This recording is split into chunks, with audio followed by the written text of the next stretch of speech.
Baik, Bismillahirrahmanirrahim. Assalamualaikum warahmatullahi wabarakatuh. Selamat sore, salam sejahtera untuk kita semua. Selamat datang kepada yang terhormat Ketua Majelis Pakar Ikatan Ahli Kesehatan Masyarakat Indonesia, Bapak Dr. Ede Surya Darmawan, SKM MDM.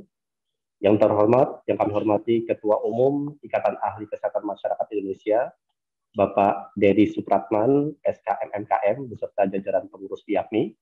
Yang kami hormati, Rektor Universitas Indonesia Maju, Ibu Dr. Astrid Novita, SKM MKM, beserta jajaran pimpinan UIMA, staf, dan dosen. Dan di sini sudah hadir di antara kita semua, yaitu narasumber kita yang kami hormati, Bapak Profesor Dr. Laksono Trisnantoro, MSc, PhD.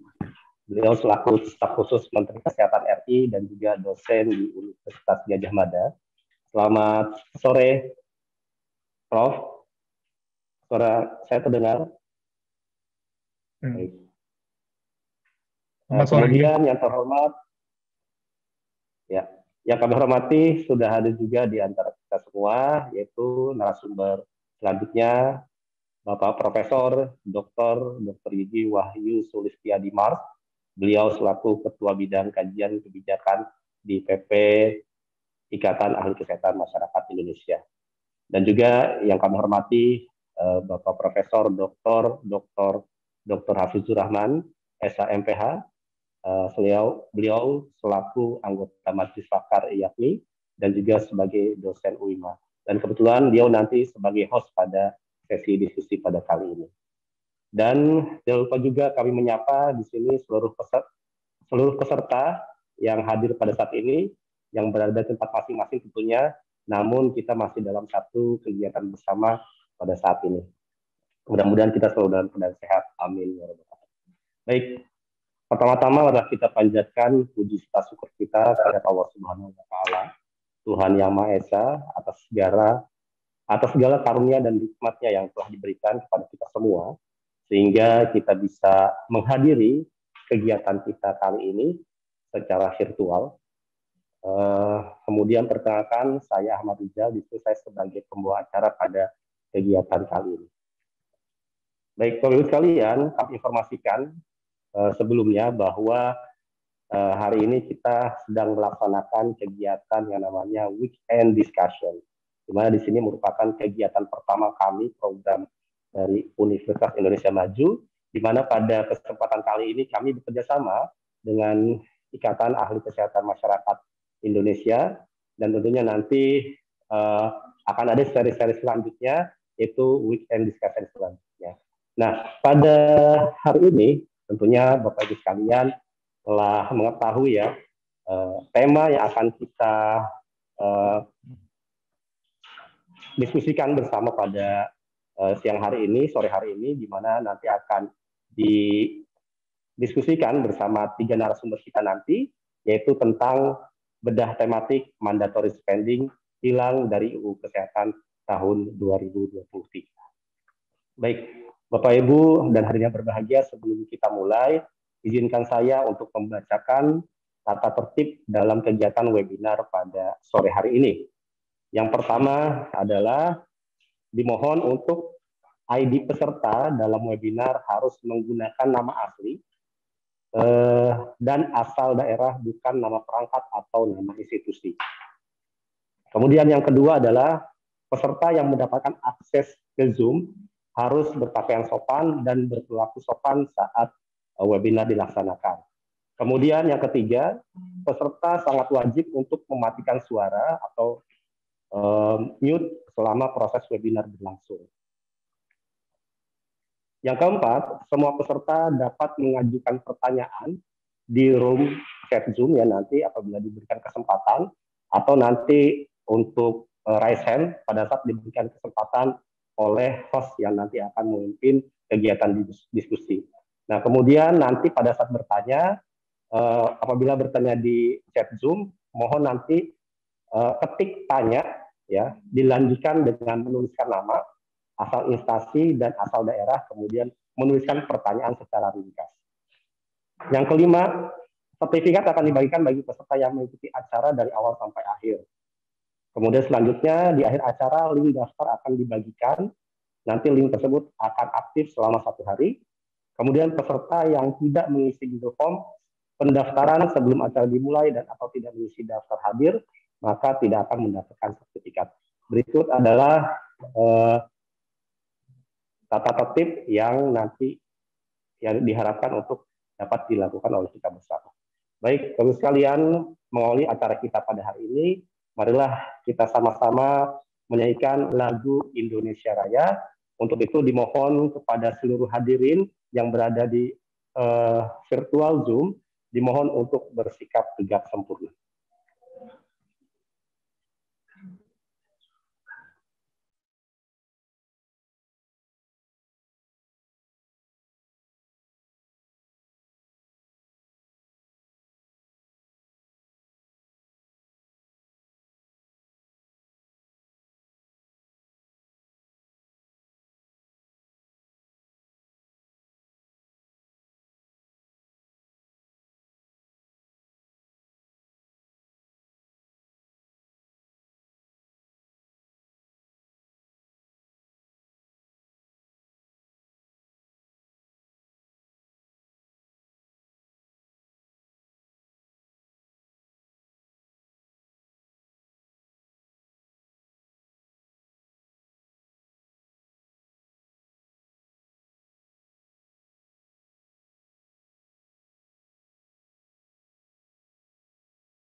Baik, terima kasih. Untuk selanjutnya, yaitu adalah sambutan-sambutan. Untuk sambutan pertama akan disampaikan oleh Rektor Universitas Indonesia Maju kepada yang terhormat Ibu Dr. Astrid Rosita, SKM MKM. Kepada Ibu Astrid kami persilahkan. Baik, terima kasih atas kesempatannya Pak Rizal. Assalamualaikum warahmatullahi wabarakatuh. Selamat sore dan salam sejahtera untuk kita semua. Puji syukur kita panjatkan kehadirat Allah Subhanahu wa taala beserta limpahan rahmat dan karunia-Nya yang telah diberikan kepada kita semua sehingga saat ini kita diberikan kesehatan, keselamatan dan segala karunia-Nya. Sebelum saya izin membuka acara ini, terlebih dahulu saya haturkan salam hormat dan memberikan sambutan kepada beberapa tamu yang telah hadir saat ini. Yang terhormat Ketua IAKMI, Ikatan Ahli Kesehatan Masyarakat, Bapak Dedi Supratman SKM MKM, Kemudian yang terhormat Bapak Dr. Ede Surya Darmawan, SKM MDM sebagai Ketua Majelis Pakar IAKMI. Kemudian kepada yang terhormat kepada Bapak Profesor Dr. Hafizur Rahman SH MPH, di mana beliau juga merupakan anggota dari Majelis Pakar IAKMI yang pada kesempatan hari ini beliau juga akan menjadi host kita pada diskusi yang nanti akan dilaksanakan. Terima kasih Prof atas kesediaannya. Kemudian saya ucapkan juga terima kasih dan salam hormat kepada seluruh pengurus IAKMI, baik di pengurus pusat maupun pengurus daerah di berbagai wilayah. Dan tidak lupa yang terhormat kepada Senat Universitas Indonesia Maju, jajaran rektorat, dekanat, serta seluruh dosen di lingkungan Universitas Indonesia Maju. Kemudian juga saya haturkan salam hormat kepada para narasumber kami hari ini. Yang pertama Bapak Profesor Dr.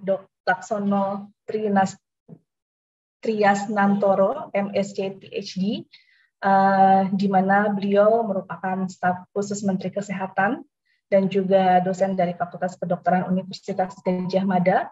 Kemudian narasumber kita yang kedua yaitu Bapak Profesor Dr. Gigi Wahyu Sulistiadi Mars, yang mana beliau merupakan Ketua Bidang Kajian Kebijakan PP IAKMI. Dan tidak lupa saya ucapkan terima kasih kepada seluruh panitia penyelenggara dan yang teristimewa adalah seluruh peserta UIMA Weekend Discussion yang telah hadir pada sore hari ini. Sebuah kehormatan bagi UIMA dapat membangun kerjasama dengan Ikatan Ahli Kesehatan Masyarakat Indonesia atau IAKMI, di mana tujuan dasar dari kerjasama ini adalah dapat menciptakan sinergi dan kolaborasi antara kedua belah pihak dalam mendukung perkembangan dan peningkatan kualitas sumber daya manusia, khususnya di bidang kesehatan masyarakat. Sesuai dengan salah satu misi dari IAKMI yang saya kutip, yaitu melaksanakan kemitraan yang luas dan berdaya guna, kemudian meningkatkan pengetahuan dan keterampilan di bidang kesehatan masyarakat. Oleh karena itu, UIMA hadir untuk bersama-sama dapat mewujudkan misi tersebut. Semoga ke depannya kami bisa lebih mengembangkan bentuk kerjasama lainnya dan dapat memberikan manfaat dan kebaikan dalam pendidikan kesehatan dan juga kesehatan masyarakat. Dan kami pun dari UIMA sangat terbuka untuk inisiasi kerjasama dari berbagai organisasi profesi lainnya. Izin menginformasikan, adapun kegiatan UIMA Weekend Discussion ini merupakan salah satu pengabdian masyarakat bentuk CSR kami dari perguruan tinggi dalam berkontribusi meningkatkan sumber daya manusia yang berkualitas. Dan ini merupakan salah satu tanggung jawab, implementasi tanggung jawab sosial perguruan tinggi kami yang cakupannya meliputi lingkungan, masyarakat, dunia usaha, dunia industri, dan juga pemerintahan. Sehingga kegiatan UIMA Weekend Discussion ini insya Allah akan dilaksanakan secara berkala setiap bulan dan juga akan membahas isu-isu terkini dalam bidang kesehatan. Seperti yang hari ini tema hari ini adalah bedah tematik Undang-Undang Kesehatan, mandatory spending hilang dari Undang-Undang Kesehatan dan bagaimana solusinya. Akhir kata, izinkan saya mengucapkan Bismillahirrahmanirrahim dan semoga kegiatan UIMA Weekend Discussion ini diberikan kelancaran dan dapat memberikan manfaat seluas-luasnya bagi kita semua. Salam hormat untuk semuanya. Assalamualaikum warahmatullahi wabarakatuh. Terima kasih. Waalaikumsalam warahmatullahi wabarakatuh. Terima kasih kami haturkan kepada Ibu Dr. Astrid Profita yang telah menyampaikan sambutannya. Untuk sambutan selanjutnya yaitu sambutan sekaligus membuka acara atau kegiatan kita pada hari ini secara simbolis, di mana akan disampaikan dan dibuka oleh Ketua Majelis Pakar PP IAKMI yaitu Bapak Dr. Ede Surya Darmawan SKM MDM. Kepada Bapak Ede kami silakan. Baik, terima kasih Mas Rijal. Assalamualaikum warahmatullahi wabarakatuh. Alhamdulillah, syukurillah, sore ini kita bisa mengawali sebuah perjalanan panjang yaitu diskusi pekanan weekend discussion yang kali ini adalah kerjasama antara UIMA dengan Majelis Pakar IAKMI. Kalau mau diringkas sebenarnya ini adalah obrolan para pakar, yaitu ada 2 pakar yang kita undang, Prof. Laksono Cisantoro, terima kasih Prof, sebagai Stafsus Menteri dan juga dosen dari Fakultas Kedokteran, Keperawatan, lalu Profesor Wahyu Sulistiadi, dan hostnya adalah Profesor Dr. Hafizur Rahman. Semuanya ketiga beliau ini adalah guru-guru saya semua. Saat ini saya diminta menjadi semacam koordinator ya di Majelis Pakar, dan kita harus mengisinya dengan hal-hal yang bermanfaat. Untuk itu kami mengucapkan terima kasih dulu kepada inisiator dan teman-teman dari UIMA, Dr. Astrid dan teman-teman semua, karena ini menjadi sebuah guliran awal ya. Ke depan IAKMI, juga UIMA juga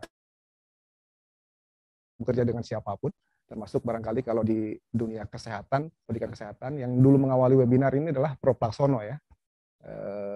Saya masih ingat di aula FK UGM saat itu, namanya belum digabung, seperti panjang sekarang.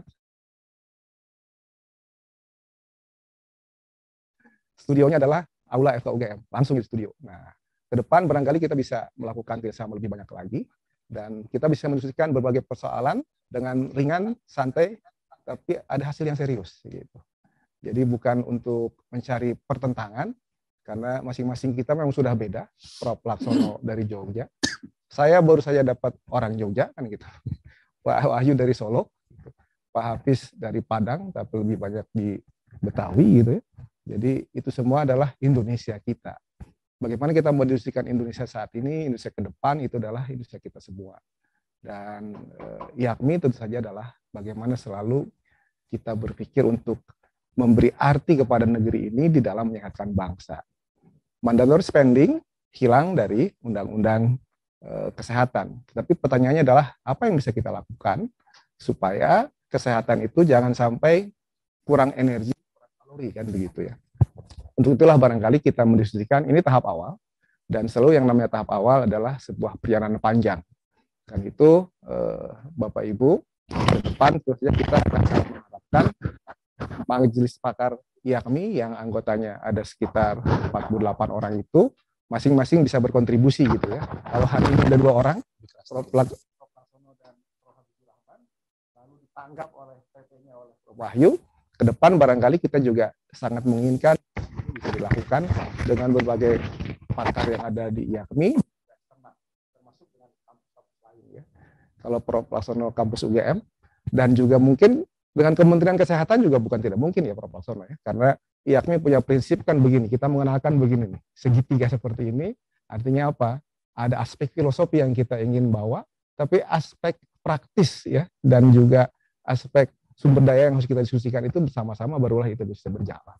Inilah kolaborasi, apakah namanya pentahelik, sektahelik, apapun. Yang jelas kita ingin bersama-sama berkontribusi, membangun negeri, menyehatkan bangsa. Terima kasih banyak sekali lagi untuk para narasumber, Prof. Laksono, Prof. Wahyu, dan tentu saja host, dan UIMA TV ya. Mudah-mudahan UIMA makin maju, dan studionya maju, programnya makin maju, bersama-sama kita di IAKMI dan berbagai lembaga yang ada di Indonesia. Terima kasih banyak. Mari kita berdiskusi, Bapak dan Ibu, dan tadi saya diminta membuka oleh Mas Ahmad Rizal. Mari kita sama-sama dengan niat ikhlas.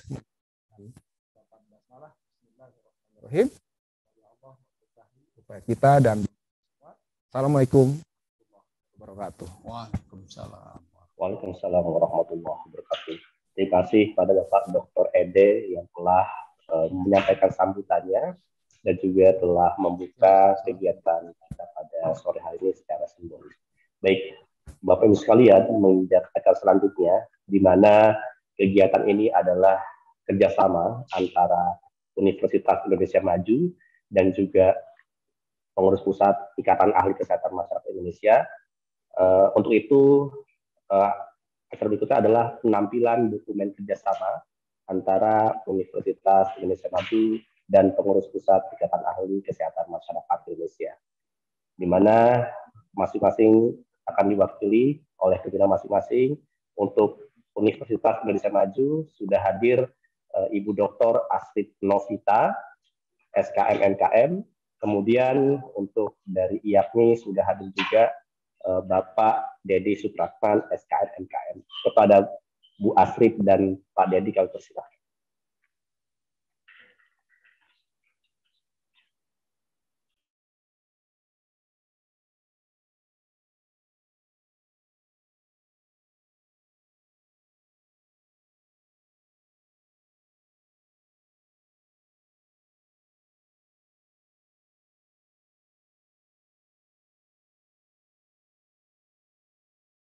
Halo, Assalamualaikum Bu Astrid, Bu Rektor. Ibu narasumber semua. Pak Dedi. Mohon maaf tadi di mute, jadi nggak bisa bicara. Saya juga. Baik. Terima kasih atas MOU ini. Ini sudah ditandatangani ya, Bu Astrid ya, Bu Rektor. Betul. Semoga dapat bekerja sangat baik. Terima kasih juga Prof. Hafiz atas segala dukungannya.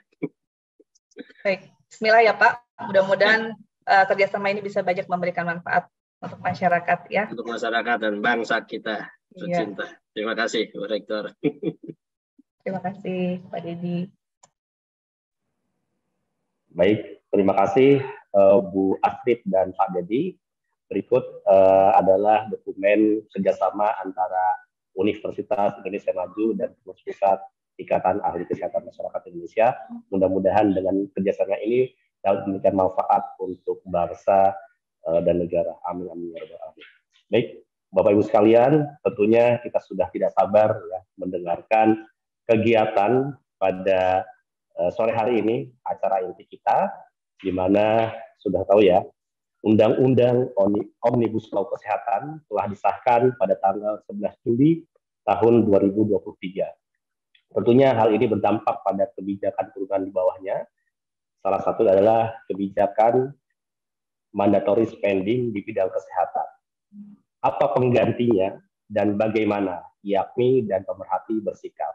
Untuk itu, UIMA dan IAPMI mempersembahkan kepada hadirin sekalian weekend discussion bedah tematik Undang-Undang Kesehatan Mandatory Spending hilang dari UU Kesehatan 2023. Berikan aplaus untuk kita semua. Baik, Bapak sekalian, pada diskusi kali ini itu akan dipandu sebagai host yaitu Bapak Profesor Dr. Hafizur Rahman, SH MPH. Kepada Prof. Hafiz, kami persilakan, Prof. Baik, terima kasih Pak Rizal atas perkenannya saya untuk memimpin acara ini. Acara ini sifatnya diskusi dengan serius, namun rileks. Jadi saya rileks. Nggak usah serius banget, karena kita ingin mencari keberlanjutan. Assalamualaikum warahmatullahi wabarakatuh. Salam sejahtera buat kita semua. Hari ini kita pertama kali melaksanakan kolaborasi Tridharma Perguruan Tinggi antara Ikatan Ahli Kesehatan Masyarakat Indonesia dan Universitas Indonesia Maju dalam format diskusi ilmiah yang diinisiasi oleh Majelis Pakar IAPMI. Kolaborasi ini diharapkan akan menghasilkan proses keberlanjutan. Jadi kita tidak berhenti di sini, tapi kita akan melanjutkan sesuai dengan rekomendasi yang kita dapat dari diskusi sore ini, yang merupakan ciri dari kerjasama Universitas Indonesia dengan berbagai institusi, yaitu berupa tindakan nyata dan dibantu tentu saja oleh berbagai pihak yang berkepentingan. Sebentar lagi akan didiskusikan tentang bagian Undang-Undang Omnibus Law Kesehatan yang telah disahkan oleh DPR RI 11 Juli 2023 yang lalu. Jadi kalau tidak juga ditandatangani oleh Pak Presiden, maka pada tanggal 11 Agustus kita sah undang-undang tersebut. Adapun bagian yang dibicarakan dengan Serileks tadi adalah hilangnya jaminan tertulis pemerintah terhadap terhadap pembiayaan kesehatan, atau dengan kata yang lebih populer adalah hilangnya kalimat mandatory spending. Namun pemerintah tidak akan lepas tangan begitu saja, bukan? Karena konstitusi kita mengharuskan menjalankan kesehatan rakyatnya melalui program universal coverage bidang kesehatan. Hal-hal maksud saya dalam diskusi kali ini kita tidak akan membicarakan perdebatan tentang perlu tidaknya suatu undang-undang kesehatan berisi kata mandatory spending, tetapi lebih kepada mengetahui apakah atau bagaimanakah undang-undang kesehatan ini mengatur hal-hal yang terkait dengan jaminan pembiayaan kesehatan sebagai pengganti kata tersebut. Akan disampaikan penggantinya berupa apa yang disebut oleh Profesor Laksono di dalam makalahnya nanti, yaitu rencana induk kebijakan berbasis kinerja dalam rangka inovasi pembiayaan kesehatan secara umum ataupun khusus oleh teman-teman yang tentu saja lebih ataupun interested dalam bidang tersebut. Tentu semua stakeholder kesehatan kita, terutama YAKMI sebagai profesi dan UIMA sebagai institusi kesehatan lain, harus mengambil peran yang aktif untuk mengisi dan menulis setiap aturan turunan dari undang-undang kesehatan tersebut, untuk membumikan bagaimana inovasi pembiayaan yang ditawarkan oleh Kementerian Kesehatan agar rakyat Indonesia tetap senantiasa sehat. Oke lah, baik, kita akan memulai diskusi kita dengan memperkenalkan pembicara-pembicara kami yang istimewa.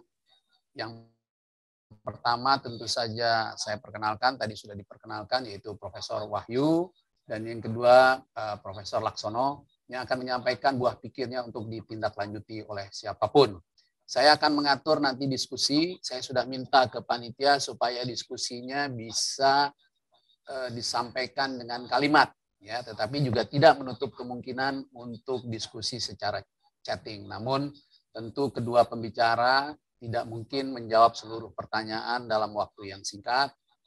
Mudah-mudahan diskusi kita akan berkelanjutan karena namanya weekend. Nanti setiap weekend kita akan tindak lanjuti buat teman-teman yang katakanlah menyetujui general judicial review. Nanti kita akan diskusikan ya untung ruginya, manfaatnya, dan hal-hal yang terkait dengan itu. Tentu saja peserta mudah-mudahan ini bermanfaat sehingga kita memiliki literasi yang lebih terhadap pengetahuan kita tentang undang-undang kesehatan ini. Undang-undang kesehatan ini belum bernomor, jadi kita sebut saja Undang-Undang Omnibus Law Kesehatan. Baiklah, untuk penampil pertama, saya beri kesempatan kepada Profesor Wahyu yang akan menyampaikan. Tentu Pak Wahyu walaupun punya prinsip yang saya tahu sedikit berbeda dengan kebanyakan ataupun dengan kementerian, ditahan dulu karena posisi Anda sebagai ketua majelis untuk berdiri di tengah-tengah di dalam perdebatan kita. Nanti kita atur mereka-mereka yang berbeda untuk menyampaikannya. Jadi kita lebih beradab dalam berdiskusi. Silakan Pak Wahyu, waktunya. Saya panggil Bapak saja karena Bapak sudah berusia 40 tahun, sudah siap jadi nabi. Baik, terima kasih. Suara saya kedengeran, Pak Prof. Asis. Masuk ya. Bismillahirrahmanirrahim. Assalamualaikum warahmatullahi wabarakatuh. Yang saya hormati Profesor Hafiz Rahman, Profesor Laksono, Ketua YAKMI, Rektor UIMA, para pengurus YAKMI, ya, para sahabat semua, dan Bapak Ibu yang saya hormati. Alhamdulillah pada sore ini saya diminta Pak Hafiz untuk memberikan pandangan bersama-sama untuk kebaikan bangsa ini, terutama kaitan dengan mandatory spending. Pak Hafiz, mohon izin saya boleh share screen, Pak Hafiz? Boleh. Biar nggak bosan lihat muka saya doang nanti. Ya, kasih ke host. Ya, silakan share, Pak Wahyu. Operator, tolong.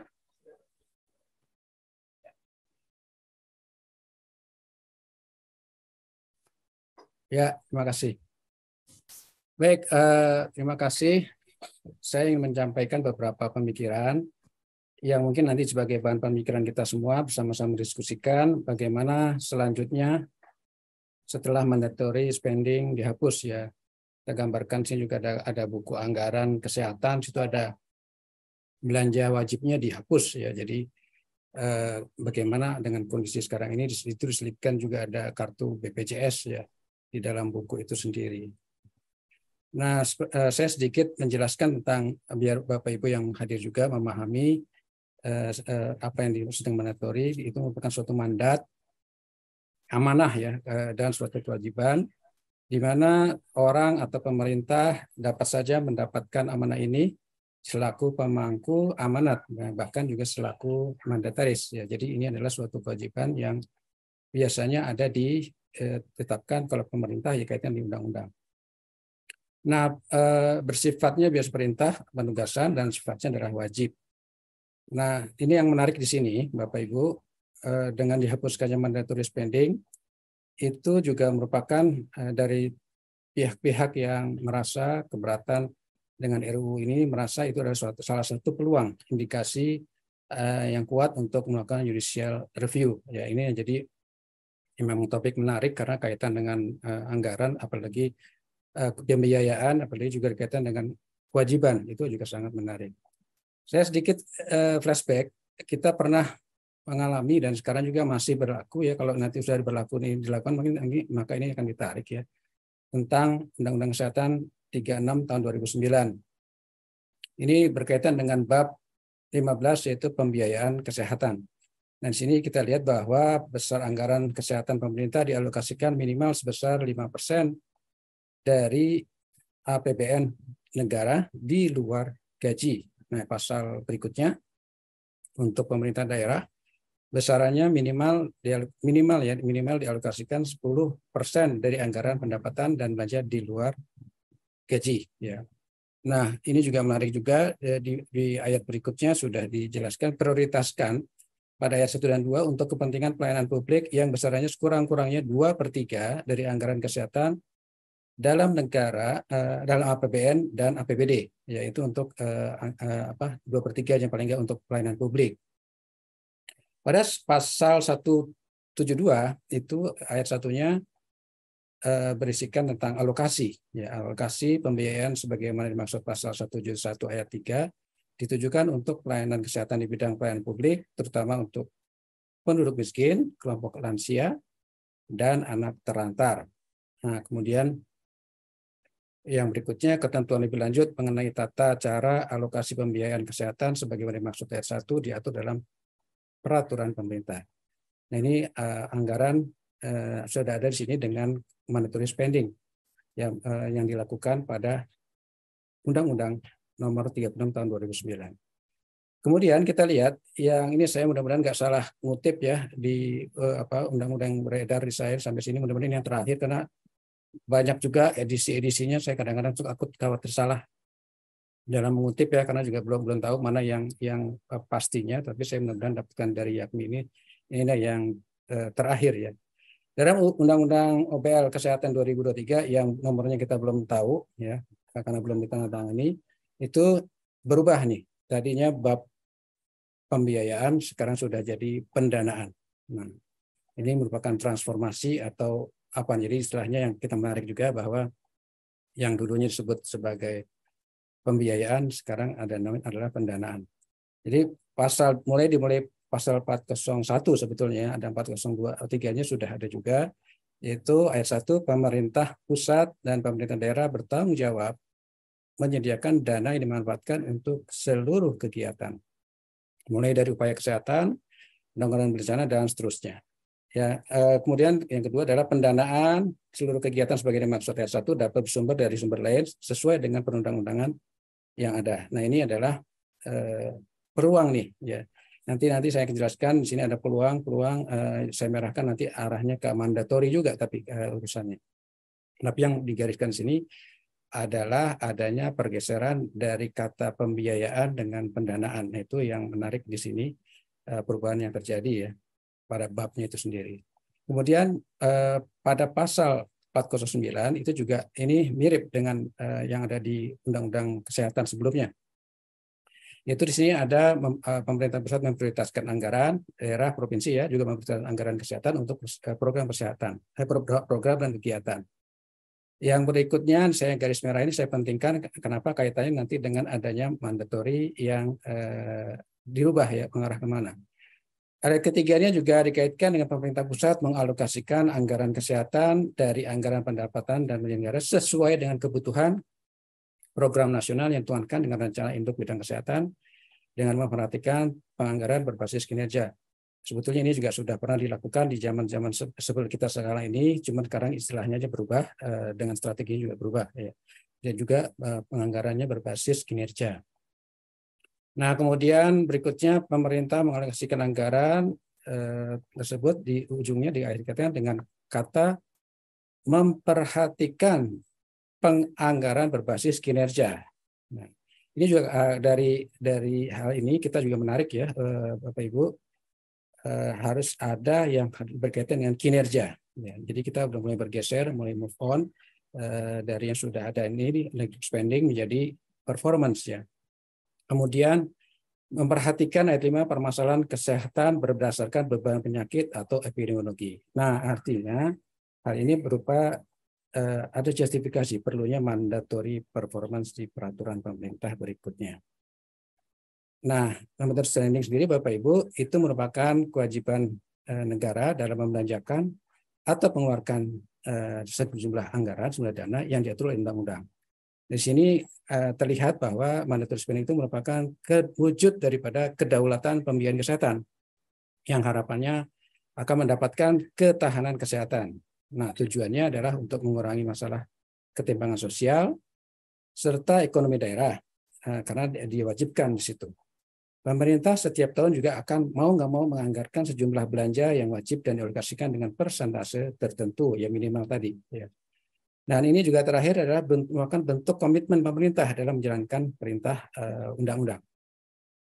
Ini Bapak Ibu saya ceritakan juga cerita tentang mandatory spending ini sudah sejak 2001 ya tentang ketetapan MPR di mana di sini diputuskan adanya upaya meningkatkan anggaran kesehatan 15% dari APBN untuk mencapai syarat minimum Human Development Index yang ditetapkan oleh WHO.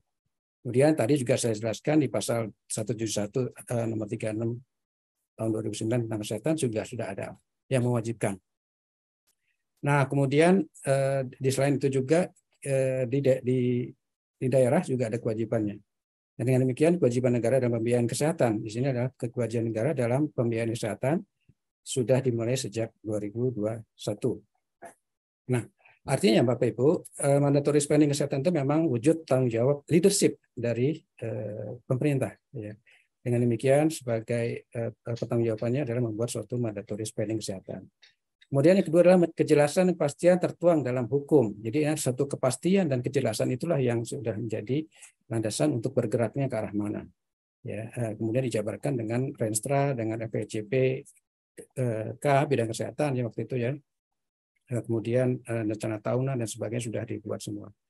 Selain itu juga pelunasan kewajiban pemerintah terhadap rakyatnya, terutama bidang kesehatan, serta juga merupakan bukti pelayanan kepada masyarakat. Dan arah serta target berbasis pada kesediaan anggaran juga merupakan bentuk wujud daripada mandatory spending kesehatan, serta peruntukan biaya kesehatan itu di sini paling jelas. Jadi kalau saya sampaikan bahwa Bapak Ibu dibandingkan bidang lain, peruntukan kesehatan paling jelas ya alokasinya sebetulnya daripada bidang-bidang yang lainnya. Nah, yang lebih menarik lagi, kejadian masalah kesehatan yang tadi uncertainty, kalau ada anggaran yang jelas itu akan lebih mudah diatasi. Dan selain itu juga mandatory spending memang sepatutnya untuk bidang kesehatan ya itu paling besar. Kenapa? Karena mencakup seluruh usia dari awal kehidupan sampai akhir kehidupan. Ya. Nah, artinya quantity mandatory spending terpenuhi. Kalau misalnya terpenuhi, maka bagaimana menuju kepada quality mandatory spending. Itu kalau misalnya ada mandatory spending. Nah, sekarang berikut saya mencoba menggambarkan tentang mandatory performance. Bapak Ibu yang saya hormati, ini juga merupakan suatu bentuk wujud daripada kinerja negara atau daerah, ya, atau pemerintahan pusat dan pemerintahan daerah yang diatur oleh undang-undang. Ya. Selain itu juga ini merupakan kedaulatan daripada kinerja kesehatan dalam mewujudkan ketahanan kesehatan. Nah, cuman mandatory performance ini kalau misalnya tidak ada mandatory spending, kita coba bergeser kepada mandatory performance. Nah, sama tujuannya adalah di sini agak berbeda sedikit ya. Kalau mandatory spending, mandatory performance tujuannya adalah untuk mengurangi masalah ketimpangan kinerja kesehatan dan sosial ekonomi daerah tentunya. Ya. Jadi itu harapannya dengan mandatory performance itu akan terjadi keseimbangan. Berikutnya, pemerintah setiap tahun berkewajiban mencapai kinerja dalam pelayanan publik yang wajib ditargetkan dengan persentase tertentu yang terus meningkat secara nasional ataupun internasional. Jadi nanti akan keluar angka WHO, angka nasional dan sebagainya tentang kesehatan kita, itu akan terlihat kalau memang mandatory performance ini diwujudkan. Ya. Dan yang tentunya sangat menarik lagi, bahwa ini merupakan bentuk komitmen pemerintah dalam menjalankan perintah undang-undang juga. Nah, oleh karena itu Bapak Ibu, ini satu solusi tawaran yang coba sepemikiran saya menyampaikan bahwa ini merupakan suatu transformasi mandatori. Kalau memang undang-undang ini tetap berjalan, maka pemikiran saya menyampaikan bagaimana terjadi pergeseran antara dari mandatory spending kepada mandatory performance, ya. Yang mungkin karena tidak tertulis di undang-undang. Nah, bagaimana kita wujudkan nanti wajib tertulis di aturan turunannya. Ya, mudah-mudahan di PP-nya ada. Jadi performance terhadap kinerja atau kinerja daripada kesehatan ini kita akan pemerintah pusat dan pemerintah daerah itu akan tertulis di sini. Jadi dua-duanya yang mungkin dulu tertulisnya dalam persen, di sini juga akan tertulisnya dengan persen juga. Itu akan lihat secara kinerja spending kepada kinerja daripada performance. Yang dulu mungkin persentase terjemahkan dalam angka rupiah, nanti juga akan persentase akan diwujudkan dalam bentuk kinerja. Selain itu juga yang transformasi akan terjadi, itu kalau mandatory spending merupakan indikator juga, indikator kinerja juga sebetulnya, tapi adalah indikator input. Nah, marilah kita sama-sama ini pemikiran ini untuk kita coba dorong kalau memang spending sudah dihapuskan menjadi indikator outcome. Ya, walaupun ini wujudnya lebih sulit karena memang pemerintah menginginkan adanya kinerja tentu indikator kinerja yang sulit ini kalau ditulis itu akan mempermudah kita untuk mencapainya. Ya, ketimbang kita membuat tulis programnya banyak tapi jelas ukuran kewajiban indikatornya kita tidak tulis. Lain juga ini jadi tadi ini minimal persentase ada minimal persen APBN, 10% APBD di luar gaji. Nah ini juga nanti dibuatkan minimal pencapaian misalnya penurunan prevalensi penyakit apa ya misalnya peningkatan apa yang positif, yang penurunan negatif apa ya terutama misalnya angka-angka yang besar dulu terhadap indikator kesehatan masyarakat misalnya.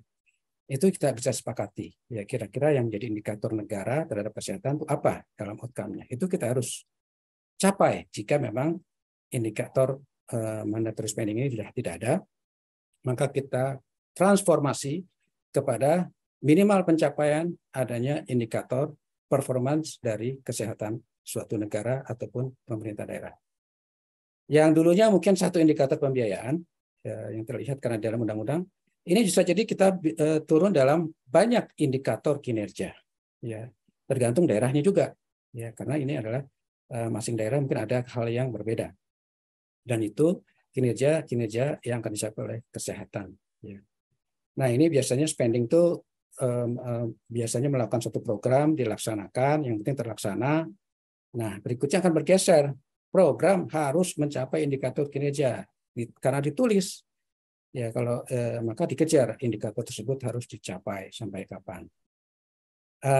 Terakhir mandatory spending itu adalah anggarannya itu biasanya terserap atau tidak, tinggi rendah terserap, tapi kalau performa biasanya saya yakin akan tinggi serapannya karena mengejar adanya kinerja indikator yang harus dicapai.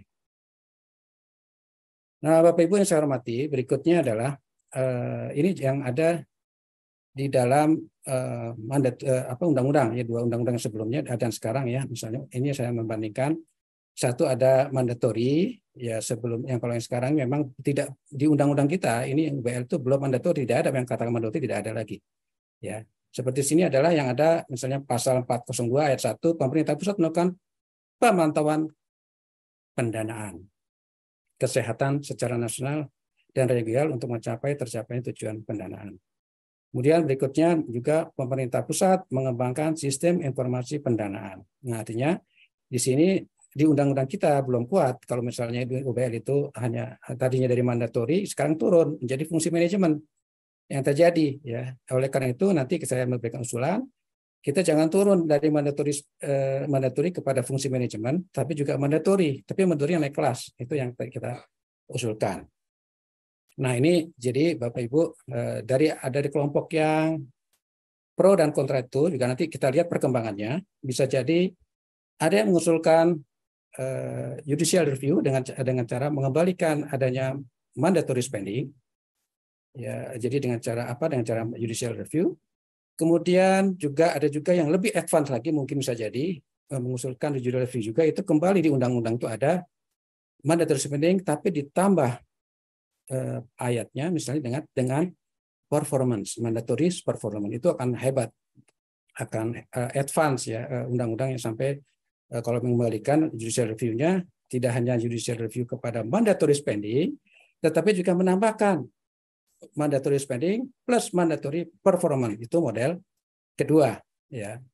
Nah, model ketiga ini adalah yang kalau dilanjutkan maka perlu lanjutan mandatory performance kita wujudkan agar ada mandatorinya. Ya, jadi kalau tidak ada mandatori di undang-undang, ya coba kita turunkan di peraturan turunannya. Mudah-mudahan di PP itu bisa ada nantinya. Nah, lanjutan mandatory performance inilah yang coba kita usulkan. Ya, artinya di situ tertulis. Ya, jadi kalau mandatori harus tertulis apa yang harus dilakukan dengan adanya tadi fungsi manajemen yang ada di undang-undang berubah menjadi mandatory performance di peraturan turunannya. Atau yang keempat adalah lanjutkan tapi tidak ada mandatory spending dan tidak ada mandatory performance. Bisa juga begitu kemungkinan. Ya dibentuknya di peraturan turunan itu dalam bentuk fungsi manajemen yang tadi diturunkan dalam bentuk program, ya kegiatan, ya renstra, prioritas, seterusnya yang jargon-jargon manajemen itu akan keluar di situ. Itu bisa di peraturan turunan yang berikutnya. Tapi kami berharap kalau ini 1, 2, 3 itu akan lebih baik dari kalau saya melihat dari pandangan kesehatan masyarakat, itu akan muncul paling enggak 1, 2, 3 itu akan menjadi pilihan. Syukur-syukur kalau misalnya lanjutkan, ya pilihan ketiga adalah lanjutkan silakan, tapi ditulis nanti mandatory performance di pemerintah pusat apa, di pemerintah daerah pun apa. Nah, kemudian yang lain lagi bisa dimodifikasi. Jadi yang merah itu modifikasi di antara 4 box ini pilihan-pilihan mandatory solusi setelah hapusnya mandatory spending. Nah, inilah kunci daripada penjelasan saya sore hari ini. Ini adalah bagaimana solusi agar kita mencari yang terbaik agar undang-undang itu dari hari ke hari, dari waktu ke waktu, dari tahun ke tahun, makin lama makin baik. Sehingga kesan orang mengatakan bahwa undang-undang kesehatan sekarang misalnya mundur, itu bisa ditepis atau bisa dibuat satu justifikasi. Enggak kok, ternyata kita lebih advance dengan memberikan adanya mandatory spending yang sudah bergeser menjadi mandatory performance. Ada di mana itu? Ada di peraturan turunannya. Nah, jadi sebagai kesimpulan, biasanya policy itu harus ada mandatorinya karena itu sesuatu yang wajib ya. Tidak ada policy ya tidak ada mandatory ya. Maka kalau policy yang cukup tinggi maka juga dia biasanya akan menunjukkan performance yang tinggi. Tapi kalau tidak ada policy maka tidak ada performance. Jadi kesimpulannya membuat kebijakan harus jelas mandatory dan kinerjanya. Nah, saya kira sedemikian Bapak Ibu semua, semoga bermanfaat. Saya akhiri. Assalamualaikum warahmatullahi wabarakatuh. Selamat sore.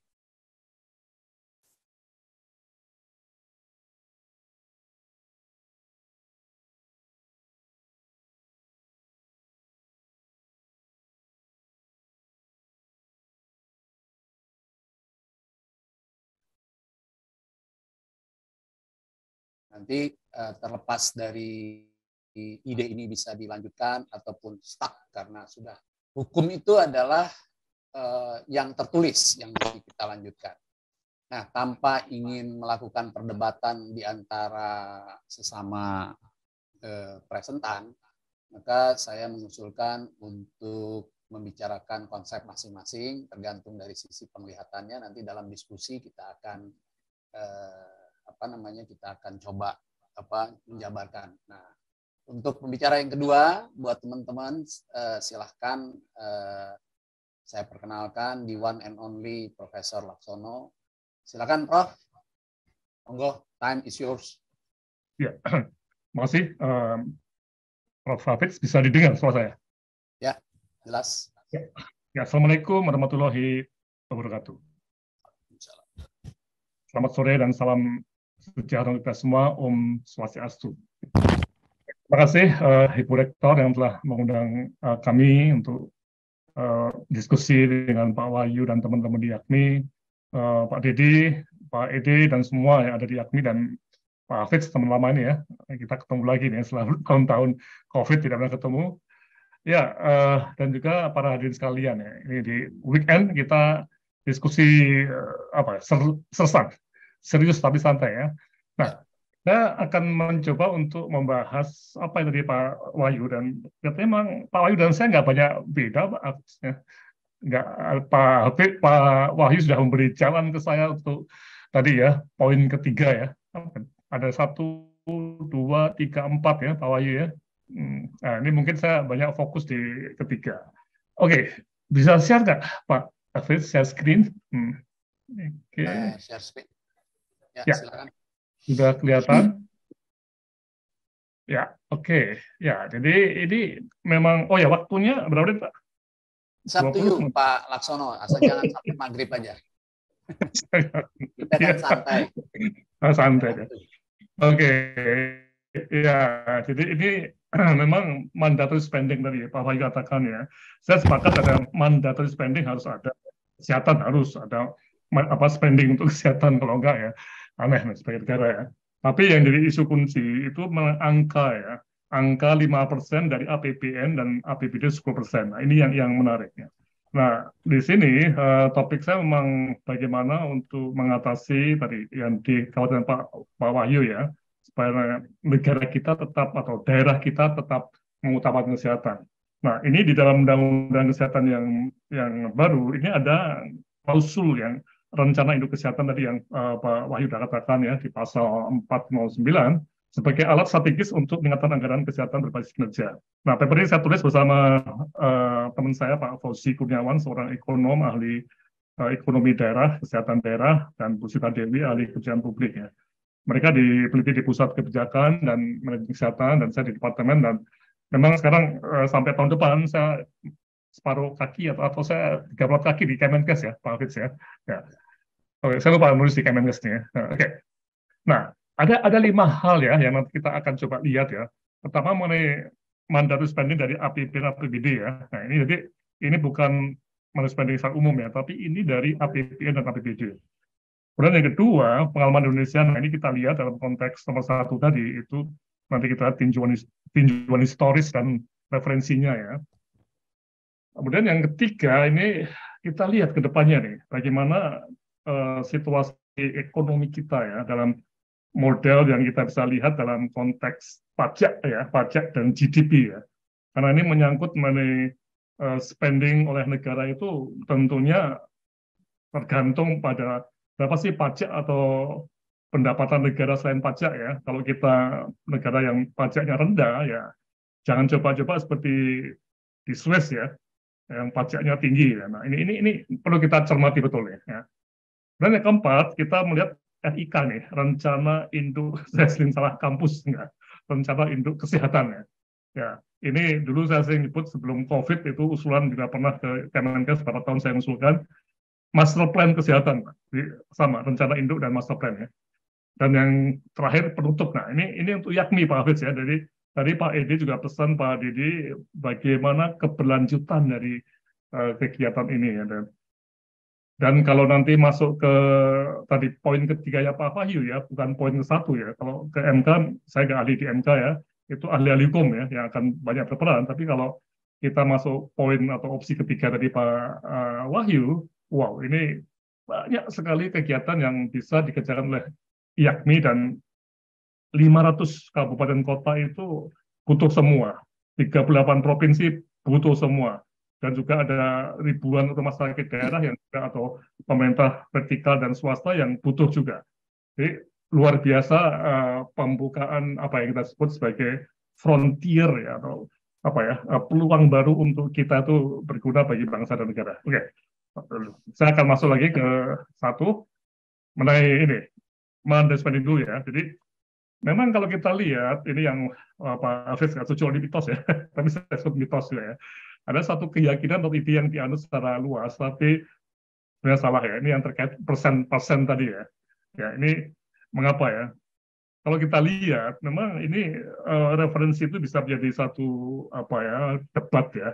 Nah, saya melihat referensinya yang ada di tim kerja WHO 2001 itu mandatory spending yang pernah disampaikan itu bukan dari APBN atau APBD, tapi dari GDP. Ya, ya. Jadi mohon dilihat ya, gross domestic product ya.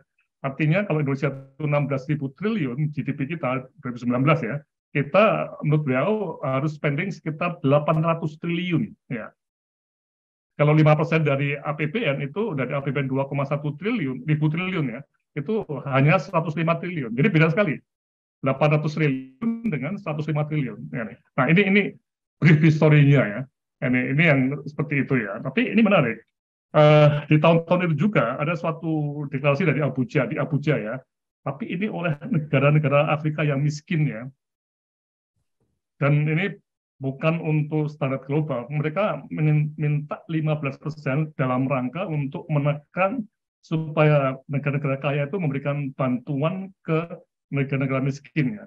Jadi ini case ya, bukan sebuah apa ya istilahnya itu presentasi yang untuk seluruh dunia, tidak.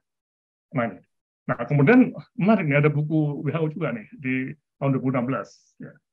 Jadi, spending budget for health, no magic number. Jadi kata-katanya menarik ya. Tidak ada apa ya angka-angka ajaib nih, karena dia menyatakan bahwa Abuja Declaration tadi itu tidak tepat. Ya. Kemudian kalau mau bikin yang kompleks, hitungannya persentase dari GDP lagi, dan absolute number pakai US dollar per kapita. Ini yang Pak Menteri sering pakai ya, kita dibanding Malaysia, dibanding Singapura, dan Jepang itu kita jauh ketinggalan ya. Nah, tapi juga buku ini menyatakan bahwa tidak ada magic number ya. Jadi sekali lagi ya, ini menarik ya. Dan saya tanya teman saya yang di World Bank ya, dia ekonom kesehatan, dia menyatakan memang World Bank pun juga tidak pernah merumuskan atau menyarankan untuk menggunakan tadi angka-angka persentase untuk mandatory spending.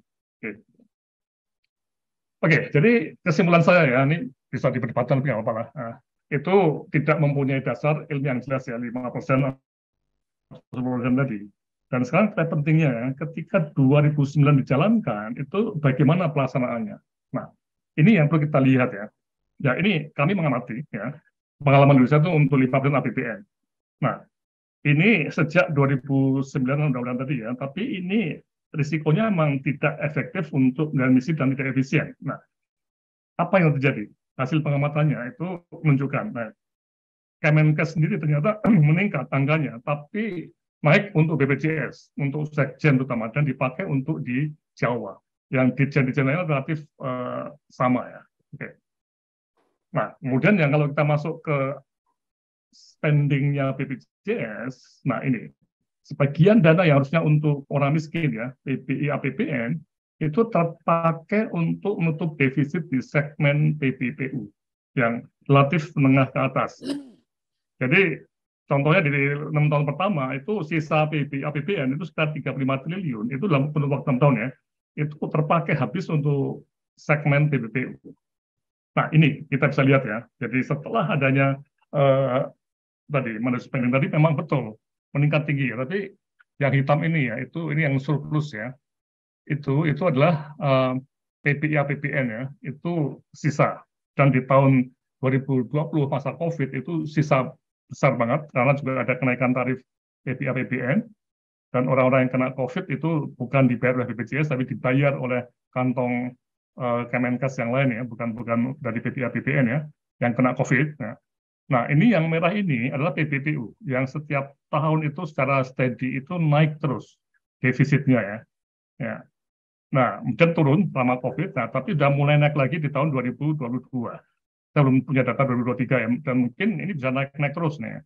Dan yang menutup tadi ya, menutup ini yang sangat utama itu dari PPI APBN yang seharusnya itu dipakai untuk membayar orang miskin dan tidak mampu di seluruh Indonesia. Ya.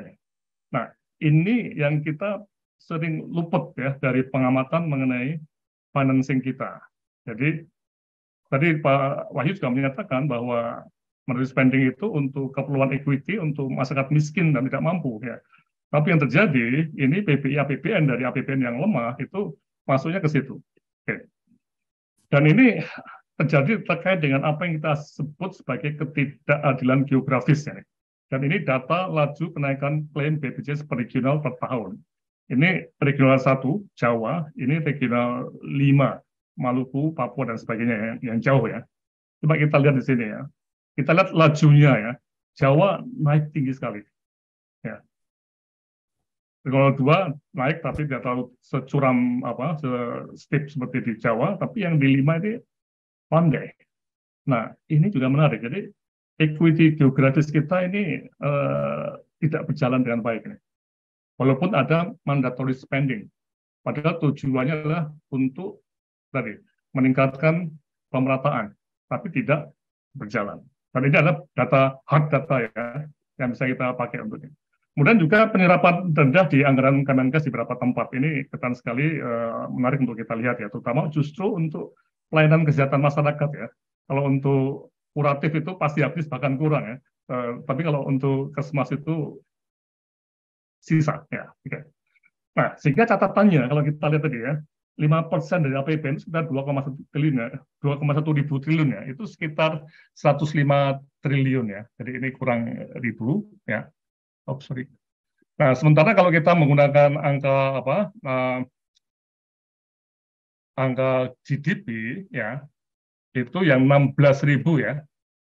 Ya, itu adalah 800 triliun ya. Dan kalau kita lihat perhitungan NHA di tahun 2019 itu budget anggaran kesehatan kita public and private itu baru sekitar 500 triliun ya, rupiah atau 3% dari GDP.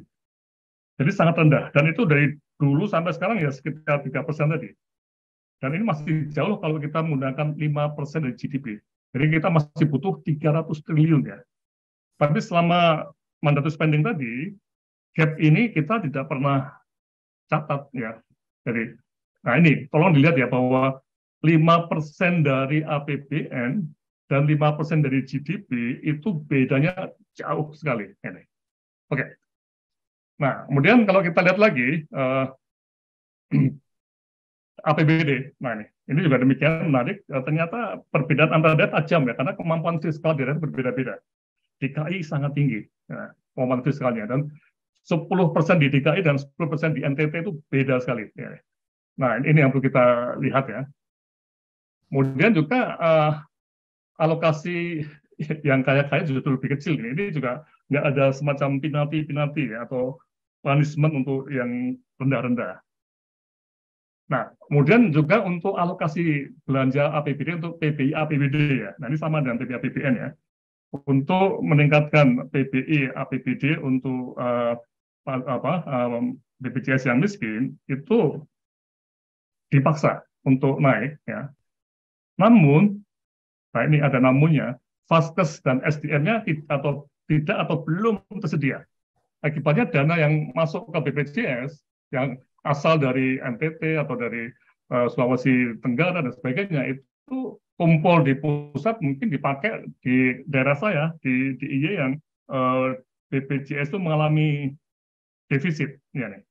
Ya, jadi ini hal-hal yang menarik untuk kita lihat ya, bahwa 10% APBD itu nggak gampang untuk kita lakukan secara menyuruh untuk desa, di mana APBD-nya DKI, Kaltim begitu tinggi, NTT begitu rendah, ya, dan juga vaskesnya di DKI, di Jogja itu lengkap sekali, di NTT rendah. Nah, ini akhirnya menjadi satu hal yang membuat uang daerah bisa kesedot ke daerah yang miskin, ya, kesedot ke pusat. Oke. Nah, sehingga pengalaman dengan mandated spending ini tidak menjamin ketepatan alokasi anggaran.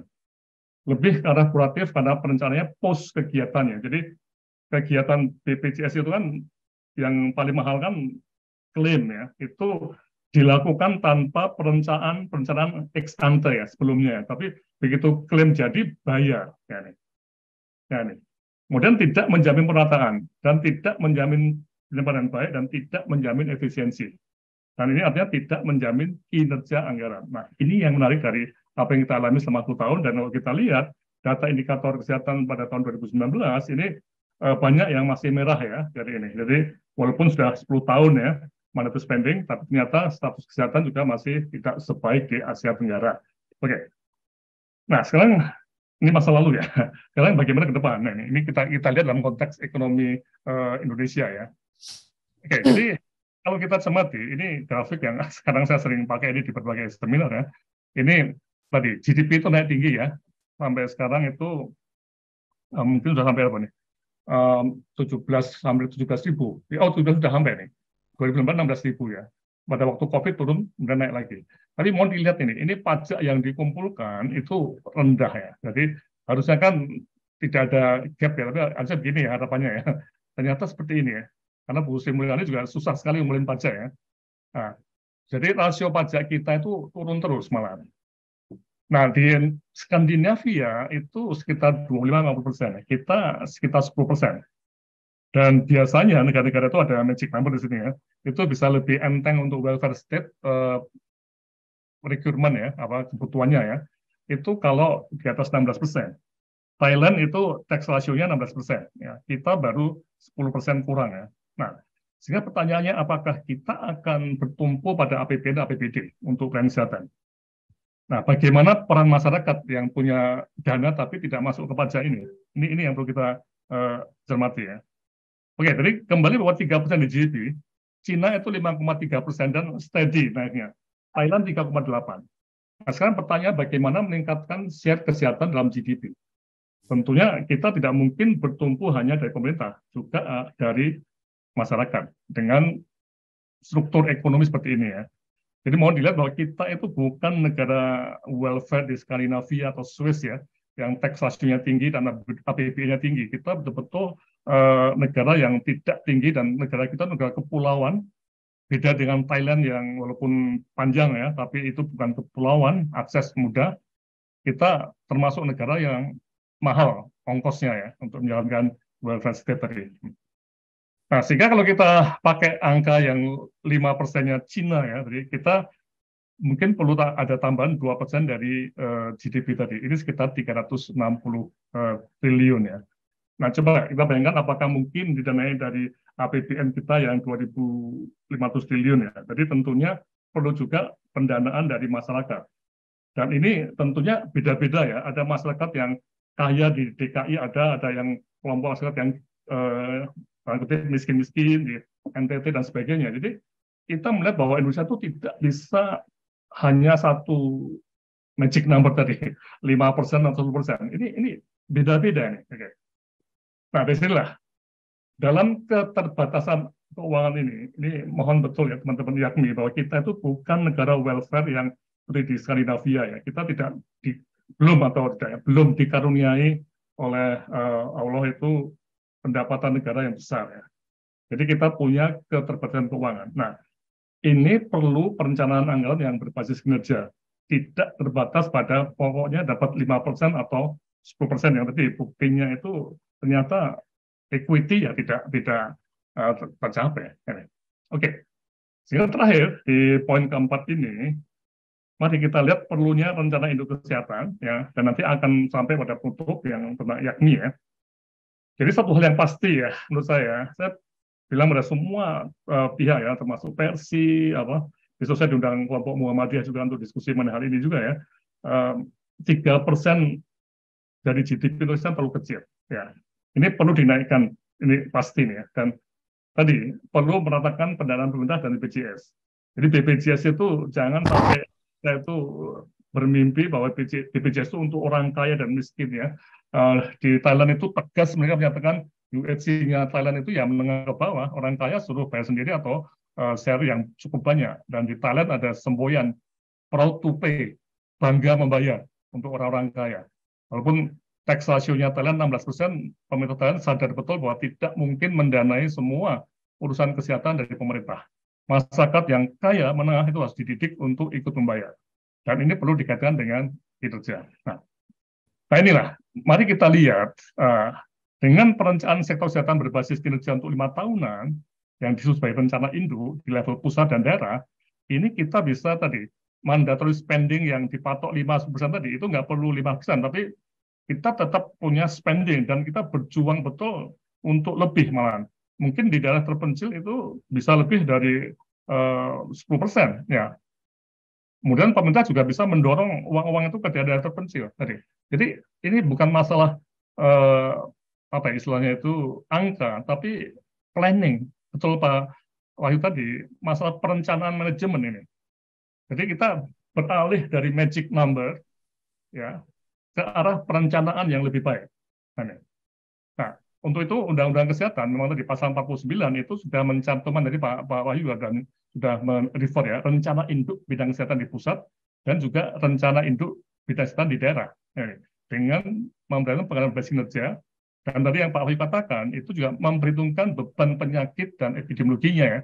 Jadi betul-betul sebuah menurut saya ya sebuah tantangan betul untuk IAKMI ya. IAKMI kan kumpulannya ahli-ahli kesehatan masyarakat, epidemiolog ya, ekonom kesehatan ya, perencana ya. Nah inilah IAKMI banget loh saya katakan ini. Jadi saya ketika mendengar DPR menyetujui RIK ini, waduh saya tuh langsung berpikir teman-teman IAKMI kita mempunyai tools yang bagus untuk kita pakai ke masa depan, bukan spending 5% yang magic tadi ya. Nah, pertanyaannya sekarang, di mana letak rencana induk kesehatan selama ini ya, sampai sebelum undang-undang ini jalan. Nah, selama ini memang dunia perencanaan itu diatur oleh Undang-Undang Nomor 25 Tahun 2004 tentang Sistem Perencanaan Pembangunan Nasional. Nah, ini di pusat dan daerah, dan memang tidak ada kata RIK di undang-undang ini. Tidak ada, adanya RPJP, RPJMN, ya, dan ada Renstra, ada RPK dan sebagainya. RKP dan sebagainya. Nah, jadi tidak ada satupun kata rencana induk kesehatan. Nah, sehingga ini inovasi betul nih. Masuk ada di Undang-Undang Kesehatan. Ya. Nah, bagaimana di susunannya? Jadi kita melihat bahwa untuk 5 tahunan itu tidak ada, RIK nggak ada di sini. Nah, di daerah itu juga sama. Ya, ini persis seperti RPJM ya tadi ya. Di pusat itu tidak ada kata-kata RIK. Ya. Oke. Nah, jadi seperti ini, tidak ada rencana induk di daerah. Jadi kalau kita lihat, kita proseskan di sini, itu tidak ada. Nah, memang kami di UGM sejak 10 tahun yang lalu itu sudah banyak mengusulkan ke daerah supaya menyusun semacam rencana induk kesehatan ya, menjadi bridging antara RPJM daerah dengan Renstra ini.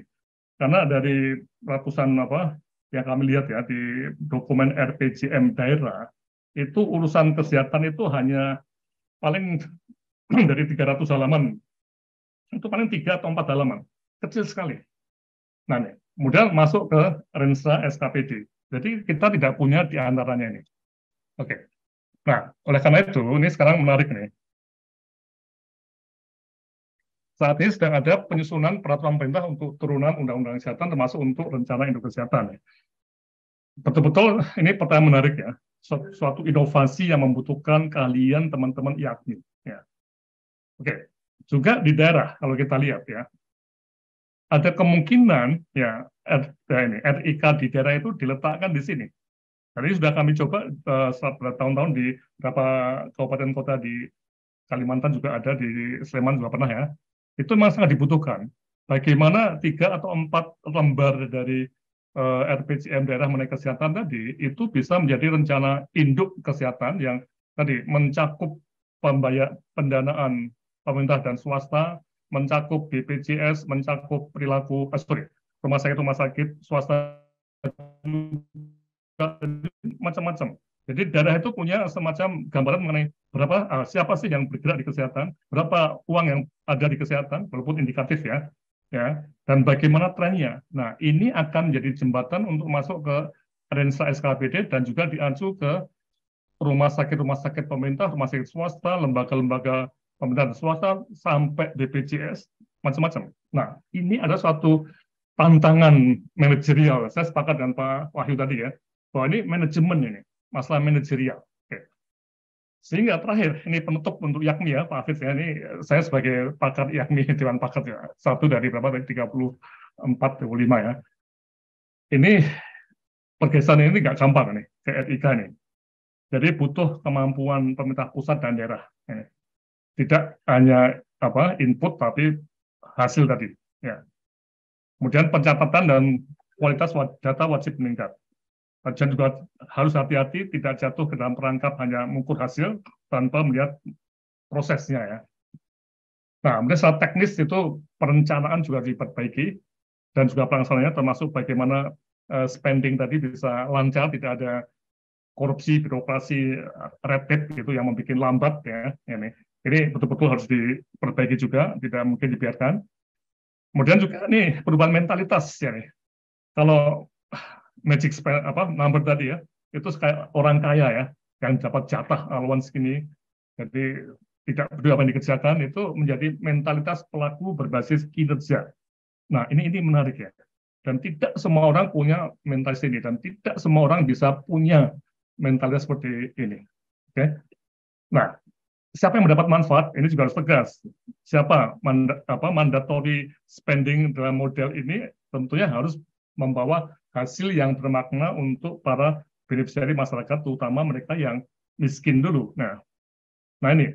Jadi kita harus melihat juga nantinya setelah kita RUU ini jadi undang-undang, diundangkan, dijalankan, kita harus monitor.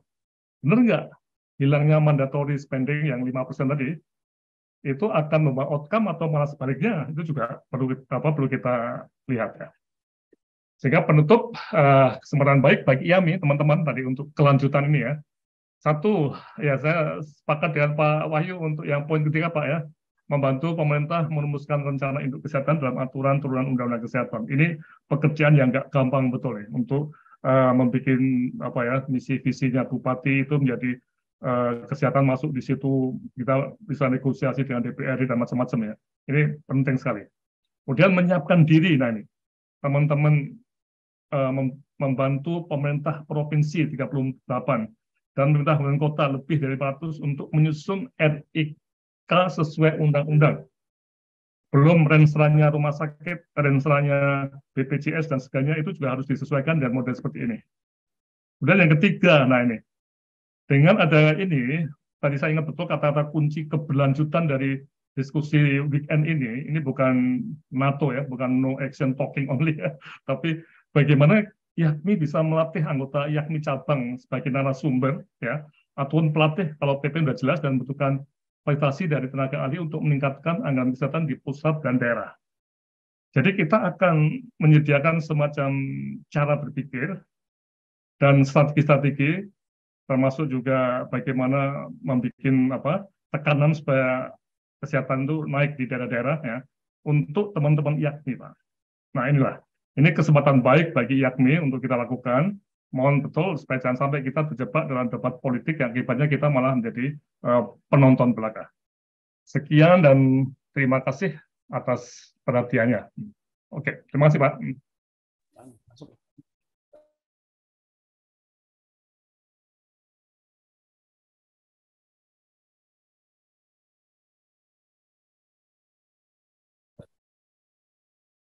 Sponsor Pak, jadi kita harus iklan.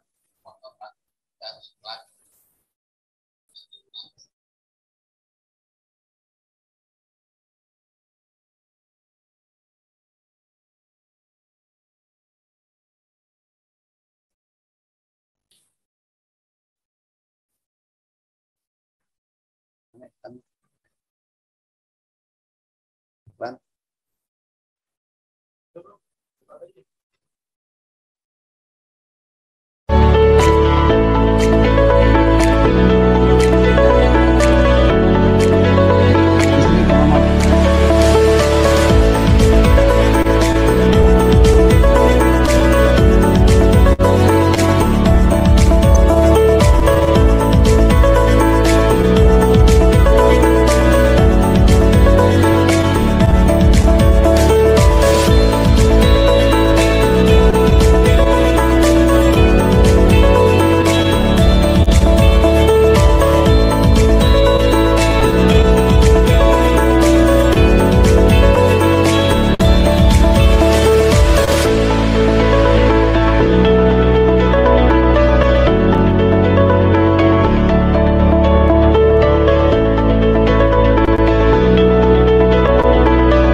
Baik, kita kembali untuk menyelesaikan acara hari ini dengan diskusi tanya jawab.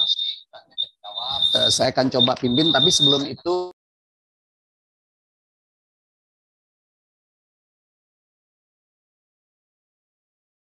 Mati ya? Iya, nggak kedengeran Pak Hafiz. Pak Hafiz nggak kedengeran, Pak Hafiz? kan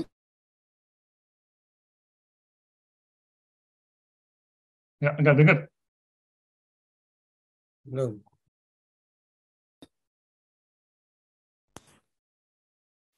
halo.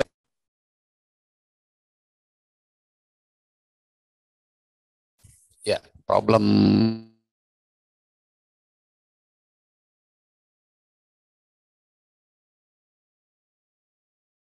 Belum dengar, Pak. halo. Belum dengar? Sudah. Nah, udah sekarang. Sudah dengar? Baik.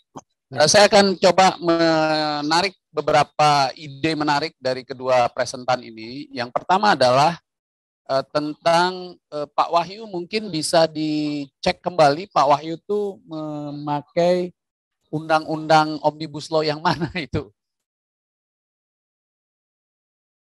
Nah, mati lagi, Pak. Mati Hilang lagi. suaranya Pak.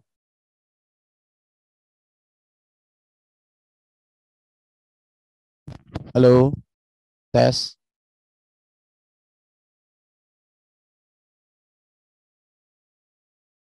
Mati, Pak. Pak Hafiz. Mungkin pakai HP aja, Pak. Pakai. Mungkin ada masalah itu. Mikrofonnya.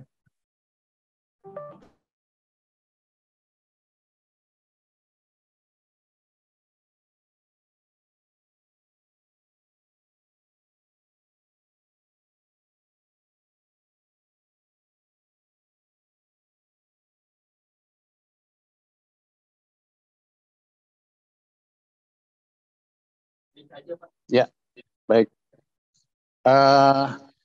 Saya ingin mencoba menarik beberapa kesimpulan yang menarik dari kedua pembicara. Namun sebelum saya ini izinkan menyampaikan ke Pak Wahyu. Pak Wahyu ini menggunakan undang-undang yang mana nih yang barunya? Karena saya mencatat terjadi perbedaan yaitu pada pasal ya, mungkin persoalan number saja. Di saya itu tercatat di pasal 416 ya. Jadi ada perbedaan. Dan juga Pak Wahyu di pasal 420 itu percentage keluar. Jadi di situ ada 10, saya bacakan saja pasal 420 ayat 2, besar anggaran kesehatan pemerintah pusat dialokasikan minimal 10% dari anggaran pendapatan dan belanja negara di luar gaji. Kemudian pasal 3-nya, ayat 3-nya, besar anggaran kesehatan daerah provinsi dan pemerintah daerah kabupaten kota dialokasikan minimal 10%. Jadi nanti mohon kita lihat lagi bersama-sama. Tetapi yang menarik dari Pak Wahyu adalah ide beliau menyampaikan perlunya mandatory spending menjadi mandatory performance. Dan ini beliau mengusulkan untuk kinerja pelayanan publik. Nah, sementara Pak Laksono mengusulkan untuk membantu di kabupaten dalam konteks penjabaran RIK-nya. Nah, namun yang kita lihat di sini banyak problematika yang disampaikan oleh Pak Laksono, antara lain adalah anggaran kesehatan per hari ini dengan konsep undang-undang kesehatan yang lama lebih banyak dipakai oleh tindakan kuratif atau BPJS. Dan persebarannya tidak rata. Sementara kita bukanlah negara yang welfare state seperti halnya di negara-negara Skandinavia karena tax rasionya rendah. Nah, ini akan menjadi diskusi yang menarik selanjutnya ketika orang-orang kaya harus membayar tax progresif. Mereka melakukan berbagai cara untuk tidak dilakukan hal tersebut. Mestinya pendapatan besar itu jangan progresif, tetapi regresif. Tapi bukan topik hari ini, nanti kita akan diskusikan kembali. Saya kira itu. Nah, untuk itu diskusi sebaiknya sih pakai ini ya, pakai suara. Tetapi ini sebelum lanjut suara, ada pertanyaan Pak Laksono, untuk Pak Laksono. Apakah dihapusnya mandatory spending ini adalah pemanasan untuk meningkatkan kombinasi publik dan private funding? Bagaimana kesiapan perangkat dalam sistem kesehatan kita untuk mengimplementasikan mandatory performance? Tadi yang disampaikan oleh Prof. Laksono adalah mandatory spending ini selama ini dihabiskan untuk penduduk yang tinggal di pulau dan menengah, maksudnya bukan ditinggal di pulau ya, dihabiskan oleh penduduk yang lebih kaya. Kalau ini berubah, bagaimana antisipasi chaos yang terjadi di masyarakat? Saya kira tidak akan chaos ya Pak penanya, nanti Pak Laksono yang akan menjawab dengan lebih lebih sesuai karena pertanyaan diajukan ke Prof. Laksono. Silakan Prof. Ya, ini Pak siapa namanya? Pak Allen ya. Pak siapa namanya? Pak Allen. Oh Pak Allen ya. Ya Pak Allen. Ini menarik ya Pak. Jadi kalau kita lihat Yang kedua ada struktur ekonomi kita, ekonomi bangsa kita ya, kita itu nggak punya pajak yang tinggi loh Pak. Tax ratio kita tuh rendah sekali dan turun Pak. Thailand 16% Pak. Nah ini kita itu selama puluhan tahun terus terang aja Pak. Kita tuh dinimabubukkan oleh pendapat bahwa negara itu mampu semuanya. BPJS itu bisa mengcover everything. Tidak.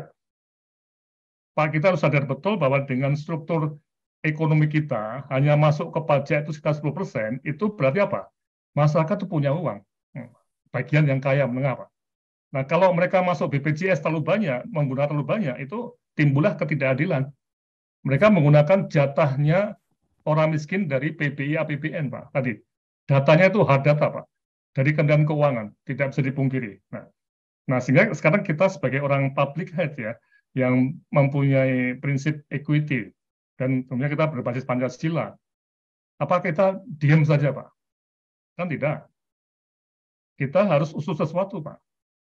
Nah, memang kalau kita menyetop, itu yang narasi yang dibangun kadang-kadang nanti ditutup itu semua PBI APBN. Tidaklah, Pak. Kita akan bikin semacam, jangan sampai kaos, Pak ya, semacam adjustment, termasuk sekarang sudah mulai terjadi tuh Pak, kelas BPJS adalah kelas standar Pak ya, diarahkan standar ya, dan didorong mereka yang menengah ke atas itu juga mempunyai pilihan ya, supaya rumah sakit Indonesia juga bisa menyediakan pelayanan untuk orang kaya yang memang dia itu mau teknologi tinggi misalnya, atau teknologi baru yang tidak mungkin masuk BPJS Pak. Tapi ini kita harus punya kesadaran bahwa uang negara yang APBN yang kecil tadi itu harus fokus untuk mereka yang miskin dan tertinggal, Pak. Apakah saya salah ngomong seperti ini? Perkara mereka menengah ke atas itu mereka mau beli dari rumah sakit yang komersial, dari rumah sakit asing yang masuk ke sini, menurut saya baik-baik saja. Asal di sini loh Pak, jangan sampai orang Indonesia itu berbondong-bondong justru ke luar negeri. Itu devisa hilang dan tidak memberikan job untuk orang-orang di sini. Gimana Pak Allen? Dari sayang ya nggak bisa pakai debat langsung ya. Ini nggak bisa dilihat ya, dibuka ya Pak ya. Nah sehingga kesiapan ya Pak ya. Ini memang tidak mudah Pak. Oleh karena itu butuh sekali skills atau ilmu public health dalam konteks planning and policy Pak. Bagaimana data epidemiologi, misalnya di daerah Sulawesi Tengah masih ada schistosomiasis. Data epidemiologi di daerah tertentu yang banyak rabies misalnya, itu masuk ke dalam RIK, Pak. Bagaimana peran serta swasta di Bali, perhotelan, untuk membayar mengenai vaksin rabies. Nah, ini harus masuk, Pak. Dan IAKMI Bali, Pak, ini harus paham betul mengenai situasi epidemiologi beban penyakit di Bali. Sama dengan IAKMI di Kalimantan Tengah misalnya, atau di DKI yang metropolitan, Pak. Bisa dipahami, Pak ya? Jadi kita akan punya banyak ahli Pak yang spesifik untuk daerah-daerah yang berbeda-beda. Bukan hanya pokoknya 5% dan 10%. Itu nggak usah ahli sekali Pak, satu orang bisa menangani itu. Bisa dipahami ya Pak. Dan sekali lagi bahwa rencana induk kampus itu, rencana induk kesehatan, itu sedang dalam pembahasan. Saat ini, minggu depan, itu butuh betul pemikiran teman-teman IAKMI. Bagaimana sih metodenya? Kalau perlu Pak Hafiz ya, minggu depan kita bikin continue-nya dari ini, sambungannya ini, metode RIK Pak.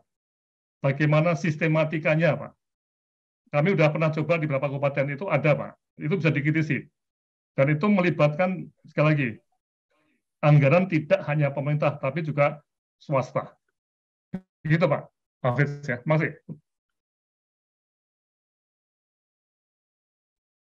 Dan Wima, apakah kita akan melanjutkan diskusi seperti yang ditawarkan oleh Pak Laksono?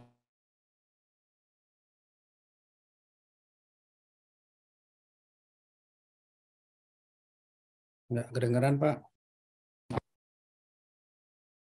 Kedengeran. Pakai HP aja Pak. Ya, baik. Pertanyaan berikutnya adalah buat Pak Laksono, yang mana selama ini Indonesia mempunyai pengalaman dalam Repelita dan RPJPM dalam 5 tahunan. Juga ada rencana induk riset dan rencana induk lainnya, tetapi tak jalan. Apakah jaminan rencana induk lebih baik dengan model perencanaan kesehatan yang sekarang berlaku? Saya setuju perubahan mindset penyelenggara negara. Terima kasih. Jadi ini ada satu pertanyaan, mohon Pak Laksono memberikan komentar dari Pak Kodrat. Ya, oke Pak Kodrat ya. Jadi begini ya, di level pusat itu kan ada RPJM ya, pusat ya, dan juga ada RPJMN ya, kesehatan Bappenas ya. Dan ini yang nanti perlu untuk diskusi dengan Bappenas bagaimana hubungan dan RIK. Mungkin Pak Hafiz perlu mengundang Pak Asubat Gani Pak untuk bicara mengenai hal ini, Pak. Bagaimana hubungan RPJMN kesehatan dengan RIK ya. Nah, kemudian di daerah ya untuk 500 lebih kabupaten kota tadi Pak. Yang ada tuh RPJMD ya, yang tadi dokumen bisa 300 halaman atau 400 atau 200, di mana kesehatan tuh paling cuma 2 atau 3 halaman. Kemudian ada dokumen Renstra SKPD dan terjadi gap. Tidak ada suatu rencana induk kesehatan ya yang bisa mengcover semua pelaku-pelaku di suatu daerah. Ini saya baru pulang dari Balikpapan Pak ini. Dinas Kesehatan Kota Balikpapan tidak tahu berapa uang yang dibelanjakan oleh BPJS Kota Balikpapan untuk warganya, Pak. Padahal itu sekitar 300 sampai 400 miliar dana BPJS yang terpakai untuk Kota Balikpapan ya. Dan anggaran APBD Balikpapan untuk kesehatan hanya 250-an miliar. Coba bayangin Pak ya. Jadi BPJS tempat itu lebih pegang dana dibanding Dinas Kesehatan Balikpapan, Pak. Nah, kalau ada rencana induk kesehatan Balikpapan, itu semua anggaran itu akan dilihat semua, Pak. Nah, bisa dipahami, Pak ya. Jadi kita akan mempunyai tadi balik lagi apa yang kita pahami betul ya, tools management untuk membuat kinerja. Kalau kita tidak tahu uang BPJS berapa uangnya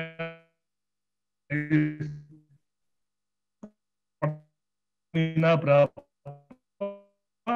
bagaimana kita bisa bikin bagaimana Pak Kun tadi, siapa nih? Ya, yang tadi Pak Hafiz ya. Baik. Nah, perkara apakah ini jadi baik atau tidak, nah ini kita akan lihat, ini baru pertama kali ada muncul seperti ini. Mari kita jalankan, nanti undang-undang sudah harus dikerjakan, harus Pak. Dan bagi IAKMI itu kesempatan besar untuk membantu 500 lebih kabupaten kota Pak. Terima kasih. Freeze. Pak Laksono, freeze. Ya, halo. Oke, lanjut Pak. Tadi ada freeze. Oh ya, jadi artinya begini Pak. Artinya RIK ini kan produk undang-undang yang tadi kutip sah ya. Ini harus dikerjakan. Ya, memang MK bisa, tapi MK masih lama ya, mungkin 2 tahun, 3 tahun mungkin baru bisa ada hasilnya ya. Nah, kalau kita diam saja, yakni diam saja, 500 provinsi kabupaten kota itu kekurangan tenaga pendamping, Pak.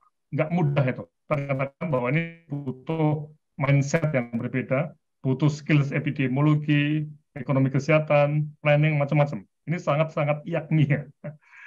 Nah, inilah pilihannya, Pak. Monggo, teman-teman yakni, Baik. mungkin Pak Didi, bisa komentar nggak Pak Didi?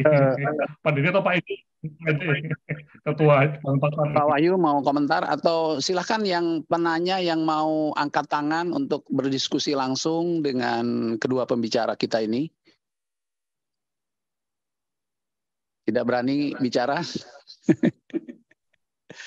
Ya, baik. Kalau tidak ada, mungkin kita apakah ikhlas kalau kita akhiri karena sudah memasuki jam 7, jam 8 waktu Papua. Ada sedikit boleh Pak? Ya, silakan Pak Wahyu. Iya, terima kasih. Menarik tadi disampaikan juga pada diskusi hari ini. Jadi ada beberapa hal yang ada kemiripan dengan yang disampaikan Prof. Laksono, tapi ada beberapa yang belum terjadi kemiripan. Artinya seperti kinerja, pengertian kinerja itu sepakat. Artinya ada beberapa hal yang kita berbasis kinerja untuk anggaran. Yaitu ya kemudian ada rencana induk itu bagus juga dilakukan, dan memang sejarahnya juga menggeser pemerintah kita nggak mampu dari GDP ke APBN atau PBD.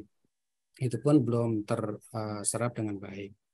Nah, kaitan dengan usulan saya itu pemikirannya agak berbedanya adalah bagaimana kita mengatasi sama-sama ini adalah agar pemerintah baik pusat maupun daerah itu mentaati apa yang telah dibuat rencana induk itu sendiri.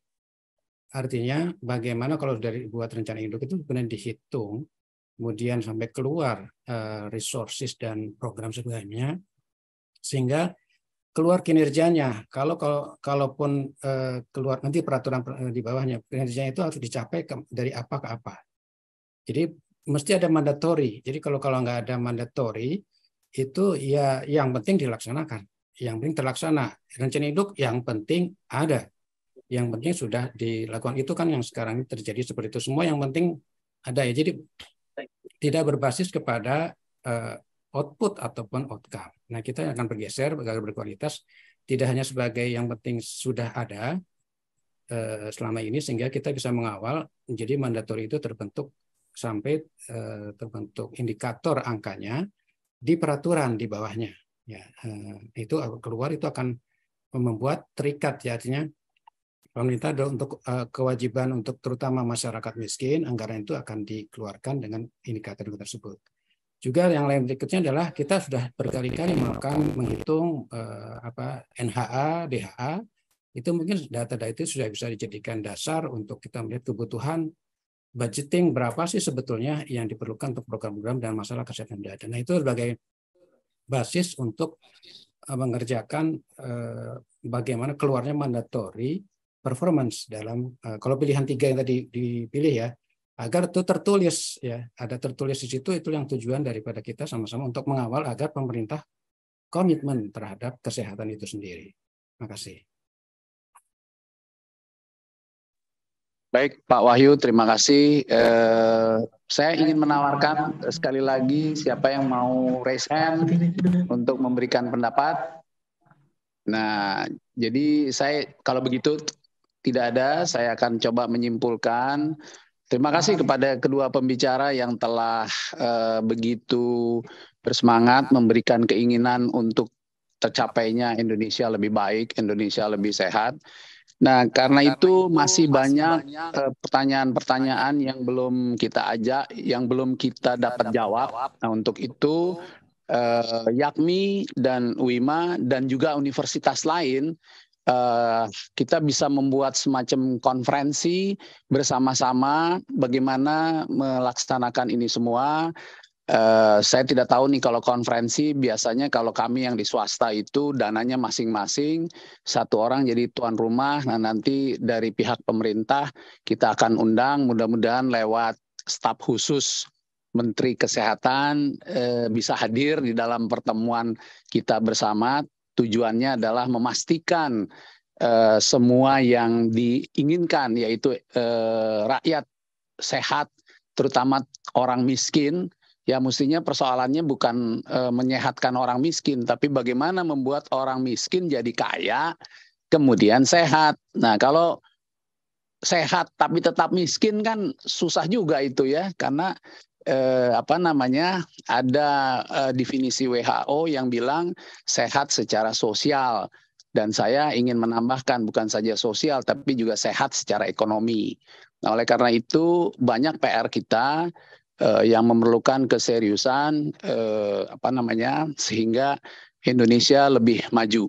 Saya kira itu saja yang saya bisa sampaikan. Mudah-mudahan kita bisa berjumpa lagi di dalam diskusi minggu depan. Tadi udah ada usulan dari Prof. Laksono bagaimana mengundang Prof. Askobat, mengundang pakar-pakar yang bisa membicarakan RIK, dan saya bahkan mengusulkan RIK ini nggak usah diseminarkan, tapi dibuat sajalah Pak Laksono dalam bentuk AI dengan masalahnya apa, jadi nggak memerlukan banyak epidemiolog. Nah itu program itu yang kita buat. Jadi dengan membuat semacam AI ini kita akan lebih mudah menanganinya. Baik, saya kembalikan kepada Pak Hafiz. Ya, silakan. Ini Pak, saya cenderung jangan pakai AI dulu Pak. Tapi dengan adanya etika ini, kita bisa memberdayakan teman-teman di daerah untuk betul-betul menjadi tokoh perencana di daerahnya. Di perguruan tinggi daerah itu mereka pegang data betul Pak. Tapi karena tidak mempunyai dasar hukum untuk master plan daerah atau etika daerah, itu nggak jalan.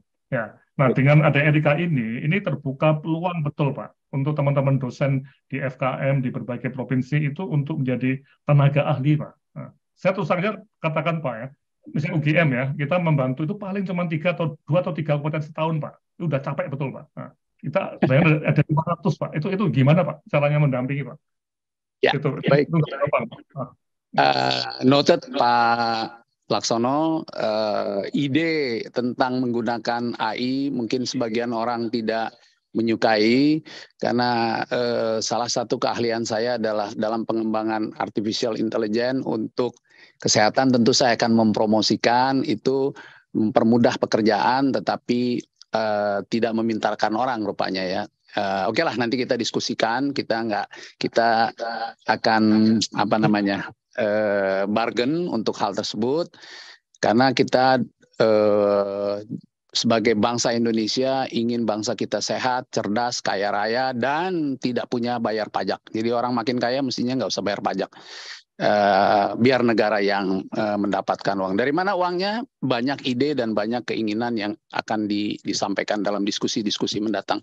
Terima kasih. Saya kembalikan kepada moderator untuk menutup acara ini secara resmi. Wassalamualaikum warahmatullahi wabarakatuh. Waalaikumsalam warahmatullahi wabarakatuh. Terima kasih kami ucapkan kepada Prof. Hafiz yang telah memandu kegiatan diskusi pada sore hari. Alhamdulillah, Bapak sekalian, tidak terasa ya akhirnya kita sudah sampai di penghujung acara kita pada hari ini. Dan kami ucapkan sekali lagi terima kasih banyak kepada semua narasumber, Bapak Profesor Laksono, kemudian juga Bapak Profesor Wahyu, dan juga yang telah memaparkan materinya sehingga kita mendapatkan insight baru berkaitan dengan topik kita pada sore hari ini.